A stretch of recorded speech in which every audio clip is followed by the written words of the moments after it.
Lads, welcome back to Fusion YGO, and it is your boy Christian the Havercard Man finally returning with a deck profile today. And this is something I have been testing for a hot minute. Ever since about a week before the release of Age of Overlord, I've been working with this deck, and I think it's absolutely fantastic. I think it has good potential in this format, given it's so diverse, and there's just a lot of things that this deck can do. So without any further ado, let's just go ahead and jump right into it, because I don't want to waste anyone's time today.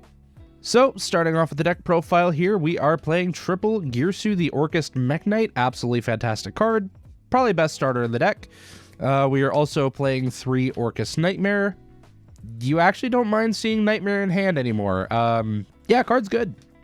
Also, kind of a starter depending on how you open. 2 World Legacy World Wand, just to be able to keep your engine going. You want to make sure that you never run out of these guys. And it's pretty easy to do so, but having 2 kind of makes it the best way possible. Then we're also playing 2 Orcust Symbol Skeleton. I cut Brass Bombard for this build because I just didn't really see enough reason to play it. I'm already getting these guys out of my hand pretty easily, so I'm not too worried about it. These 10 cards felt plenty to be able to get my Orcust engine online. As far as the monsters go anyway, of course, there's spells and traps that you do need to play with it, including 1 Orchestrated Babel, 1 Orchestrated Return, and 1 Orcust Crescendo. You only need 1 of each because they're all searchable, and you can always search 1 of them during your opponent's turn with your Galatea, as long as you have Babel on field. So really, 1 of each is perfectly fine. There are some situations where you'll open up Babel, and then you'll be able to search Crescendo. There's some cases where you open Crescendo, you search Babel, and then you get both online either way. And then Orchestrated Return is just if you need the resources, it can come up, especially in the grind game. So Orcust engine, fairly small and concise. We'll go ahead and move on to the next one, being our Horus engine. The biggest enabler of this deck, we're going to start off with triple City Glory of Horus. This guy is a 1.5 card combo. If you have him and Orcust Nightmare in hand, you're just playing for free.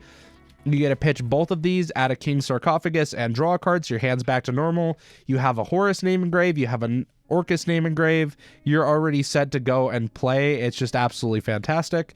And then since you started off with City, you have less cards that you need to send for your King Sarcophagus. Of course, we're playing 1 apiece of all the other names, 1 Nuamatef, 1 Happy, and 1 Keb. I'm not going to pronounce the full name of that one. But overall, these are pretty solid. Having all 4 names makes for really easy rank 8 spam access, as well as just link climbing access. Cards are fantastic. Cannot overstate that enough. We're playing triple King Sarcophagus. We really need the most consistency possible with this deck. Once the field spell comes out, we might be able to cut down some of these ratios, because then we can use Thrust and Terraforming going second to be able to get into this package. Or even just having the field spells an additional 2 copies of King Sarcophagus is also really nice. But for now, this is what we're running for the engine. And then like the 1 honorary Horus card that's not actually a Horus card, we're playing 1 Theory on King Regulus. If you know, you know. If not, you'll see it in the extra deck. But having a free Omni Negate is, there's nothing wrong with that. There is definitely nothing wrong with that at all. Now for the last package here that I was kind of debating on at first, I was playing different stuff. I tried out a Shizu's, I tried out like a small volcanic engine with volcanic shell just to keep resources in my hand. Overall, I feel like this one ended up being the best, because if I don't see my Horus engine but I still see my Orcust, this still allows me to play. It doesn't depend on me seeing the Horus engine to play, and vice versa. If I see the Horus engine and I don't see this, it's not a big deal. Playing triple Wanted Seeker of Sinful Spoils. I'm sorry, budget players, I had to do it to him. I already needed this engine anyways for Rescue Ace, and I figured why not try it here, because we also have the 1 Diabellstar the Black Witch, and 1 original Sinful Spoils Snake Eye. This is the basic 5-card package for this engine. Usually it's played in an archetype that already has a level 1 fire monster to summon. This deck unfortunately does not, and I did tinker with a couple of those as well. I tried Jet Synchron, once again I tried Volcanic Shell.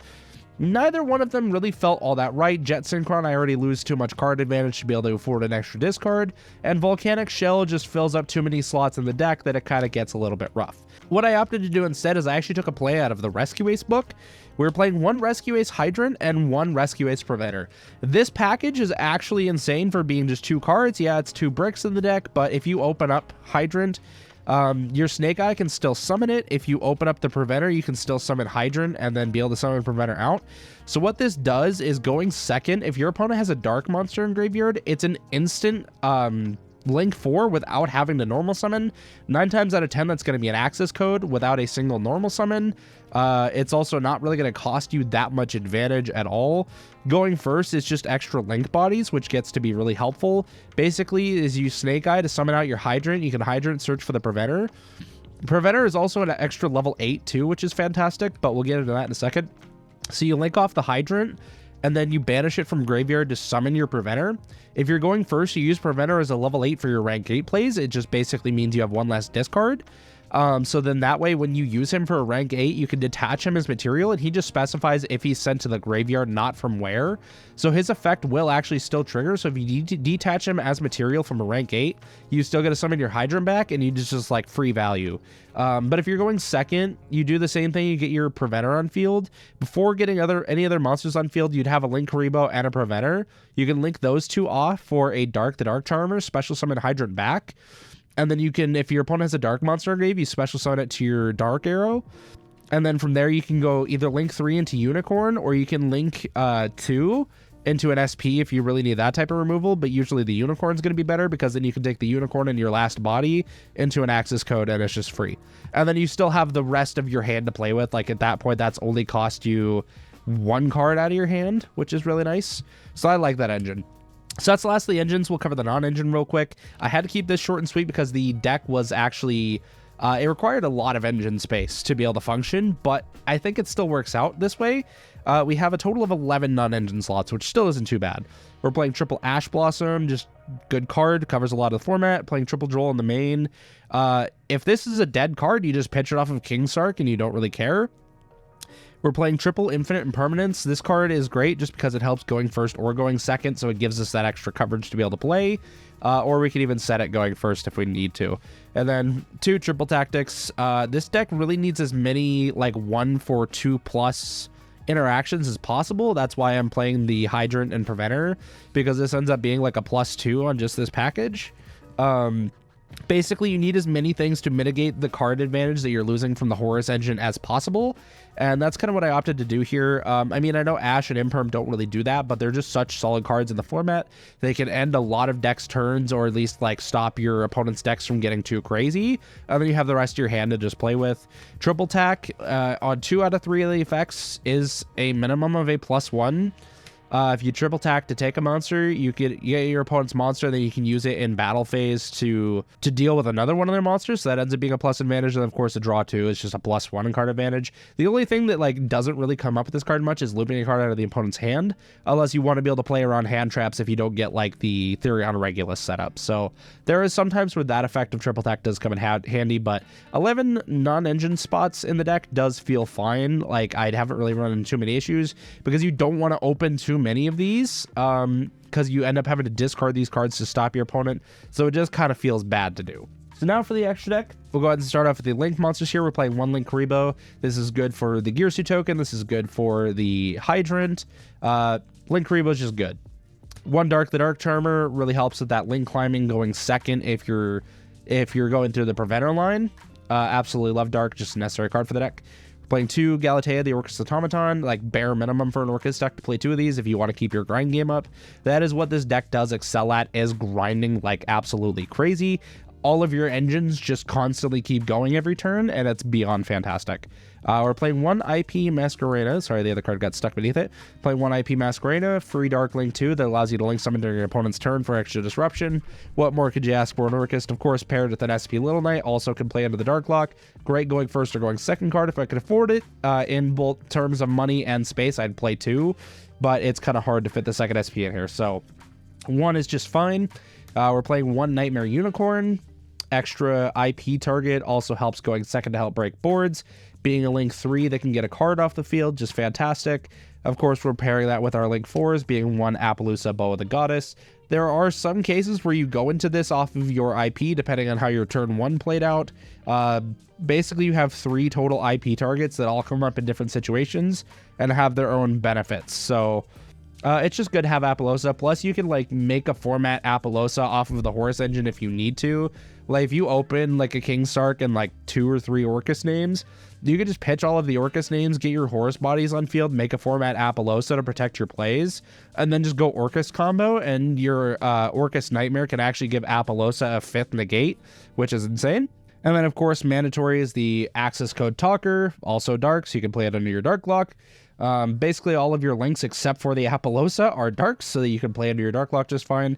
Yeah, that does mean you're only getting 1 pop off of access code, but usually that's fine. Having a 5300 beater with 1 pop plus all of the other removal that you have in this deck is totally fine. And the last link monster here we're playing is 1 Underworld Goddess of the Closed World. Look, I have flashbacks to Crooked Cook Exodia. I don't want to deal with it. I don't want to risk dealing with any towers, so I make sure that I always have an answer to it. I don't think I'm ever going to take this card out of my extra deck. This is going to be in probably about every extra deck that you guys see me play. I just don't want to deal with towers monsters. I want to know I always have an answer to it. Even if it is one that's kind of hard to get to, I want to make sure I know that I have one. For the Exceed monsters here, we are playing 2 Dingirsu, as is mandatory once again for Orcust. Just the same as 2 Galatea. I have gone back and forth on playing along Girsu, but I think the 2 Galatea, 2 Dingirsu is enough for the Orcust extra deck. Konami, please give us more Orcust support that's like Dingirsu. Give us another Exceed monster that can just overlay on a link.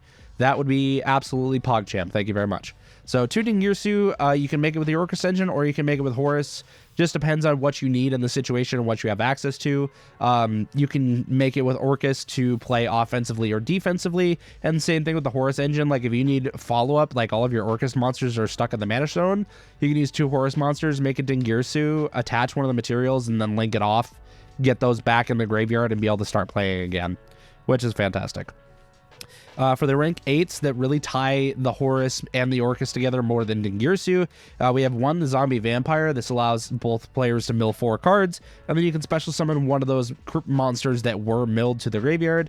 A lot of the times you're trying to find a Girsu off of this because it's just like extra free, but really just getting Orcust names into the graveyard is huge with Zombie Vampire. If you don't open up with them in hand, you can Zombie Vampire to try to mill them out of the deck. This is the reason I tried with the Ishizus for a little while, but it just felt a little sacky and not really all that reliable, so I ended up cutting it. Next up here, we are playing 1 Gigantic Champion Sargus. This gets us our 3 Unregulus out of the deck.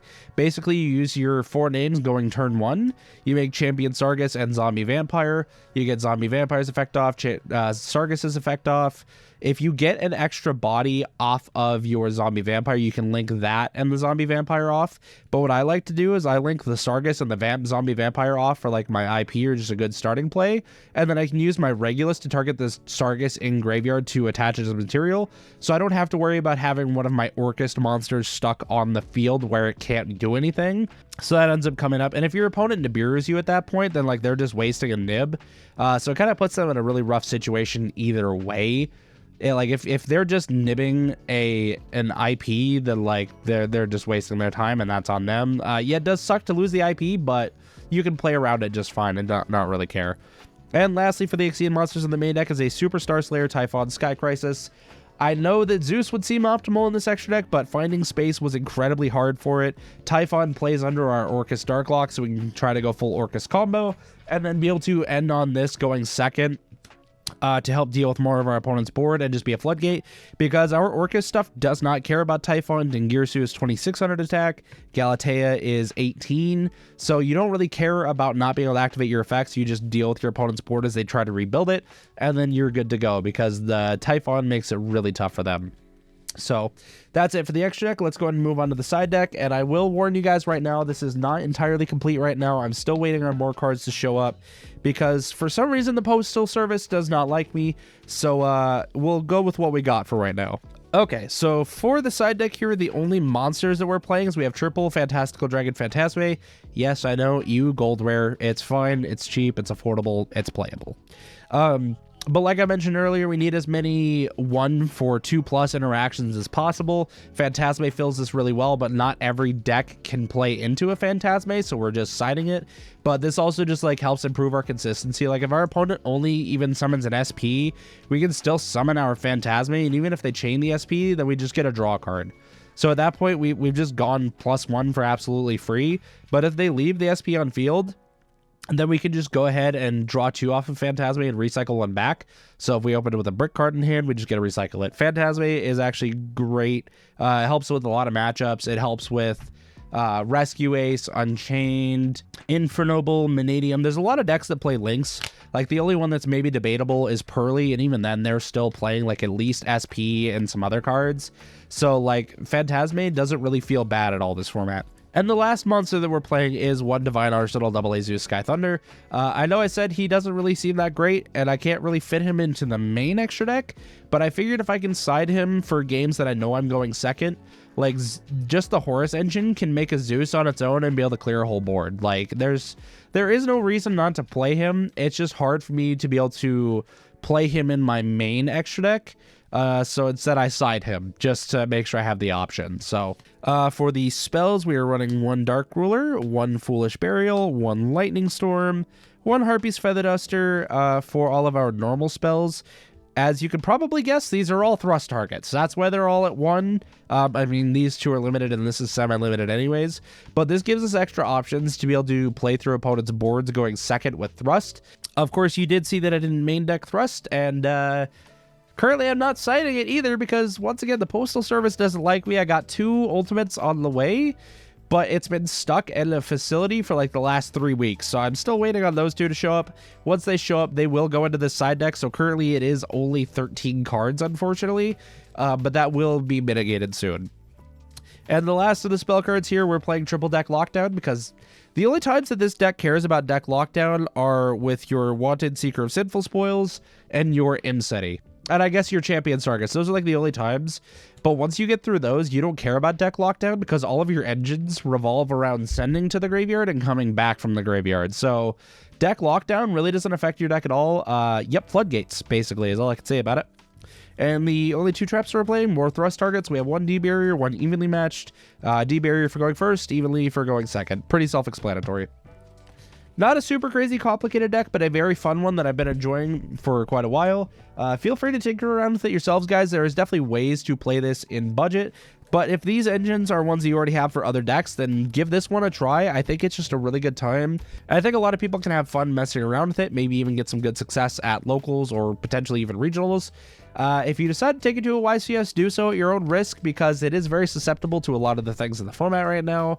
But anyways, guys, like I said, that's all I got for you today. Thank you so much for tuning into the deck profile. If you want to see a combo tutorial, be sure to hit that like button and leave a comment down below so that I know that you're interested. And as always, guys, don't forget to subscribe to the channel if you enjoy the content. We plan to have more of this coming soon. We're going to start getting back on the gravy train of actually creating content. It's just kind of been a downtime for a lot of content creators, and it's been a little bit hard for us to kind of keep up with all the things happening in life right now. But we appreciate your guys' continued support nonetheless, and we're excited to see you all in the next video. As always, lads, good fun. Have luck.